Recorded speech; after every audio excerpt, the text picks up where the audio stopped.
우리가 살고 있는 21세기를 특징 짓는 정신적 현상 가운데 한 가지가 두려움입니다.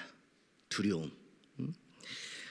예전보다 더 살기 좋아졌고 더 편리한 문명 속에서 살아가는 것은 사실입니다. 그런데 그렇게 좋아진 환경과 상황과 모든 편의가 우리에게 있어도 여전히 많은 사람들이 두려움이라고 하는 것을 느끼며 살아가고 있다는 거예요. 여러분들은 살아가면서 어떤 두려움을 가지고 있습니까? 북한의 김정은이 이판사판으로 핵전쟁을 일으킬지 모른다라고 하는 두려움을 가지고 있습니까? 요즘 하도 많이 쏴가지고 이젠 쏴도 쏘는 것 같지도 않을 것 같아요. 두려움이 있어요. 두려움이.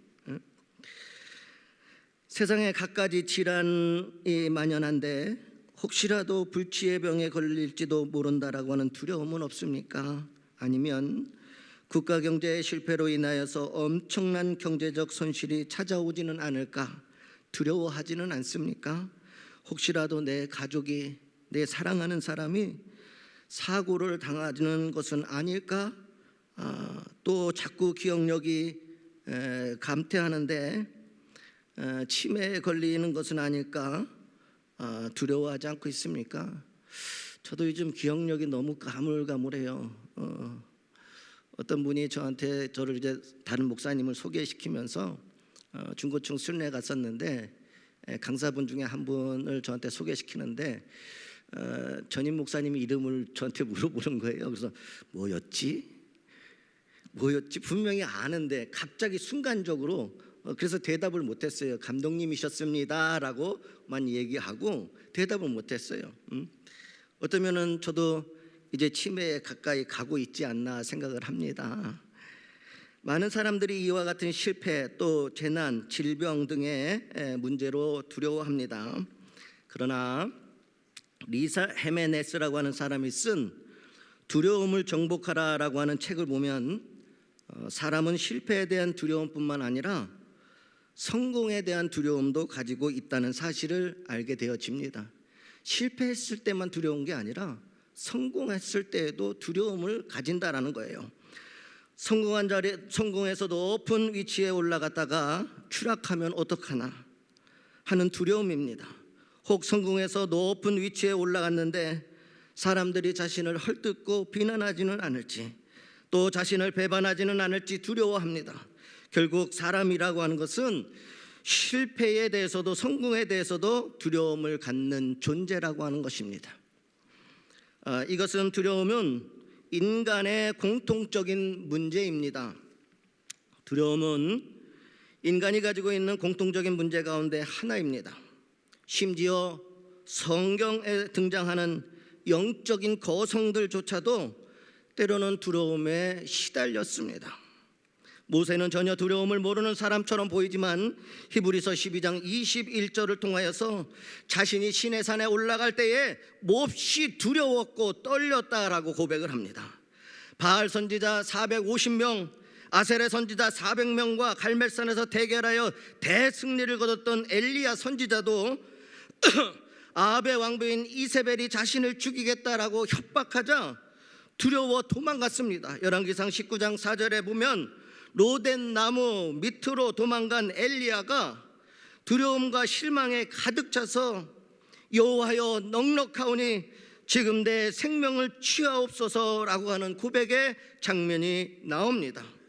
또한 우리가 잘 알고 있는 의인이었던 욥은 기상천외한 재앙을 겪으며 욥기 3장 25절을 통하여서 이런 고백을 해요. 나의 두려워하는 그것이 내게 임하고 나의 무서워하는 그것이 내 몸에 미쳤구나.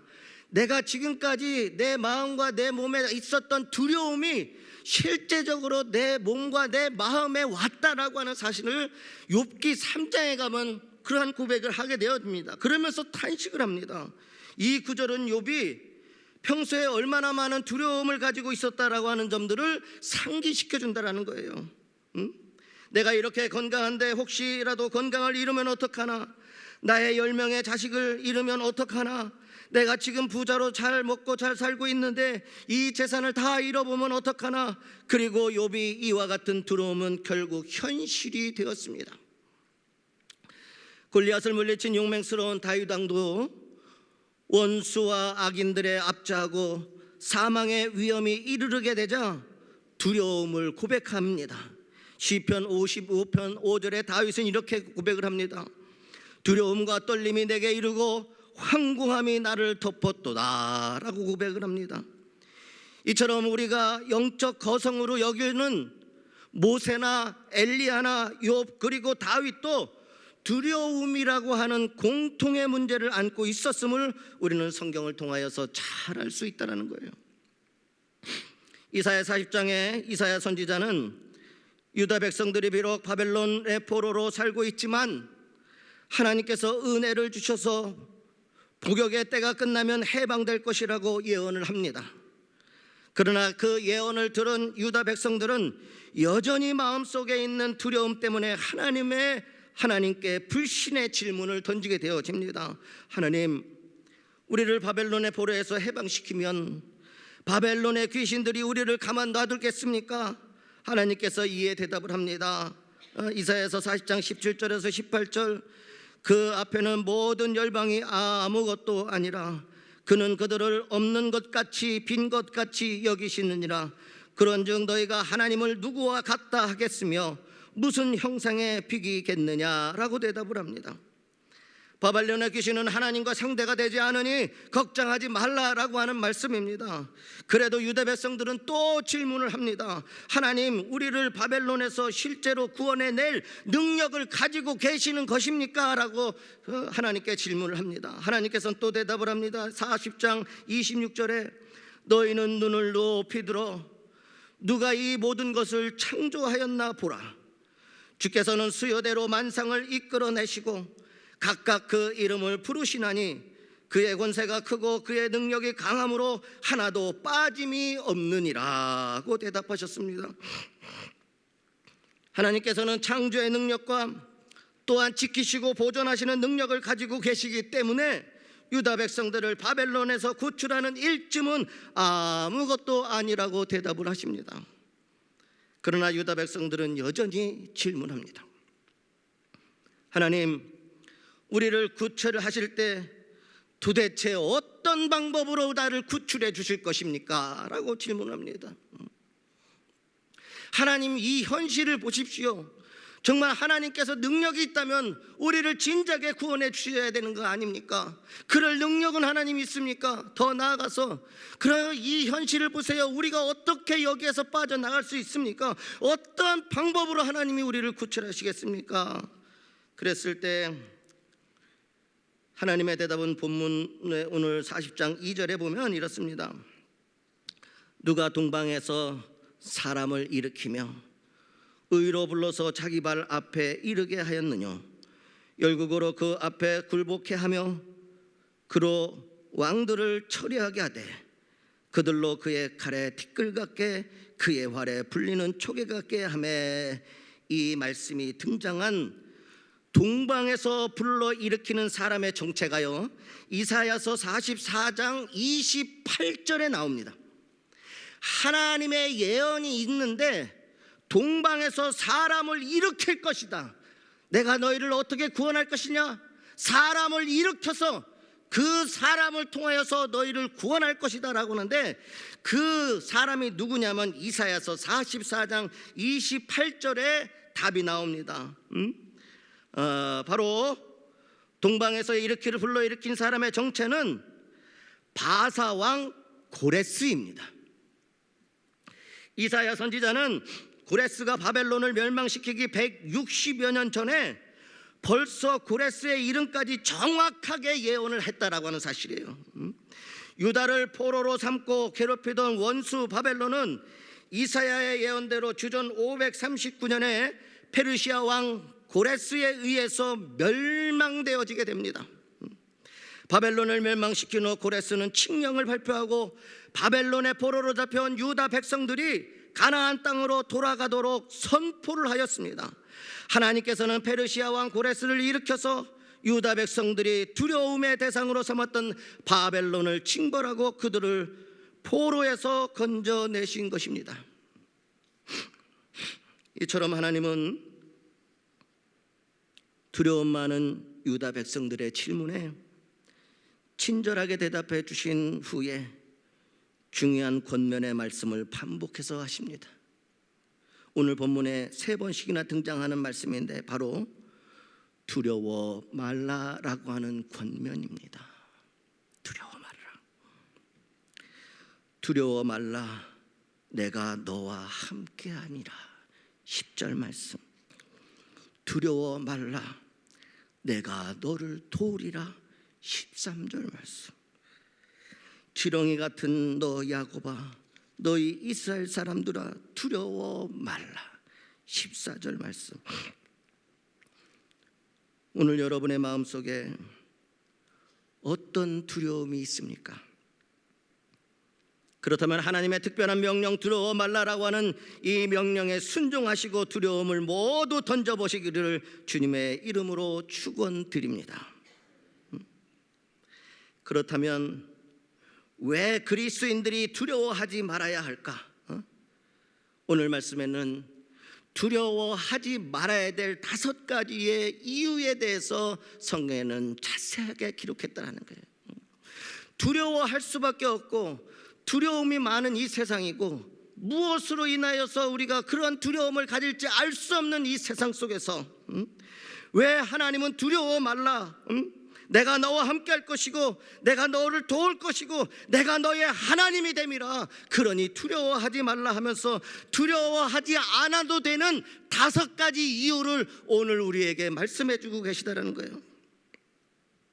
하나님께서는 우리가 두려워하지 말아야 할 5가지 이유를 본문 10절에서 말씀하십니다.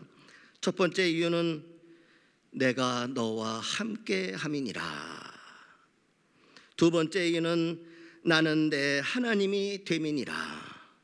세 번째 이유는 내가 너를 굳세게 하리라. 네 번째는 참으로 너를 도와주리라. 5번째 이유는 참으로 나의 의로운 오른손으로 너를 붙들리라. 끊임없이 두려워하지 않아도 되고 그 두려움을 이길 수 있는 하나님의 말씀이 5가지가 선포되어집니다. 그 이유가 내가 너와 함께 할 것이며 내가 너의 하나님이시고 내가 너를 굳세게 할 것이고 참으로 너와 도와줄 것이고 참으로 나의 의로운 손으로 너를 붙들리라.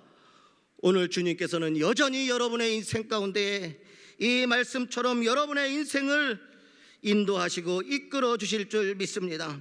본문 10절의 말씀은 하나님께서 1인칭 단수로서 사용하신 말씀인데 이 말씀을 제가 3인칭으로 바꾸어서 정리해 보겠습니다. 내용은 이렇습니다. 첫째, 3인칭으로 쓴다면 하나님은 나와 함께 하십니다. 나의 고백으로 하나님은 나와 함께 하십니다. 하나님은 나의 하나님이 되십니다.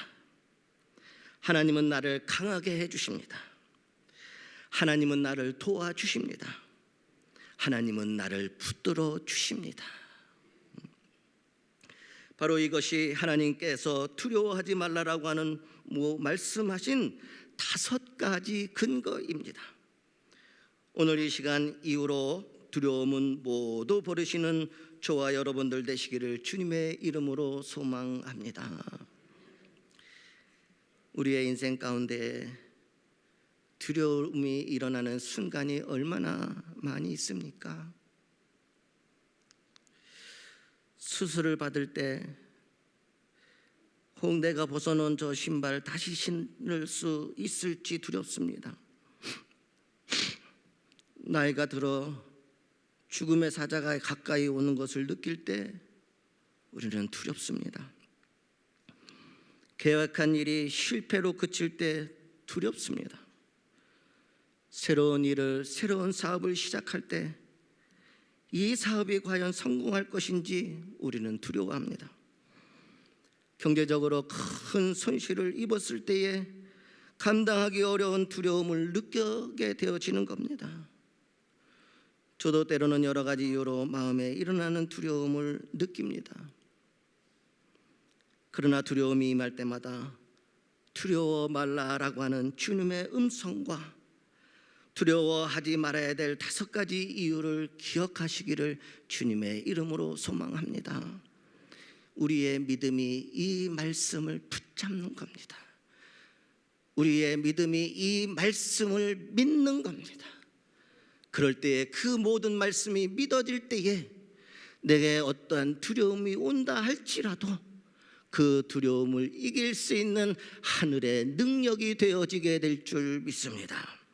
또한 하나님께서 내 옆에서 함께 계시고 내 안에서 나를 강하게 하시며 나를 받들어 주신다라고 하는 사실을 기억하시기를 바랍니다.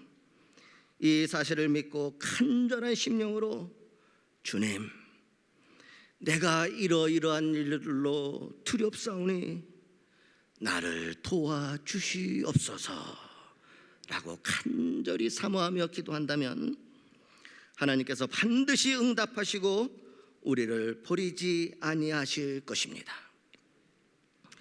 이제 시편 46편 1절에서 3절까지의 말씀을 읽고 오늘 말씀을 마치도록 하겠습니다. 이 시는 흔히 마틴 루터의 노래라 불리는 시편 46편의 말씀입니다. 종교개혁가 루터가 두려움을 느낄 때마다, 죽음의 위기에서 도망칠 때마다 이 시편을 읽었기 때문입니다. 하나님은 우리의 피난처시요 힘이시니 내가 환난 중에 만날 큰 도움이시라. 그러므로 땅이 변하든지 산이 흔들려 바다 가운데 빠지든지 바닷물이 흉흉하고 뛰놀든지 그것이 넘침으로 산이 요동할지라도 우리는 두려워하지 아니하리로다. 기도하겠습니다.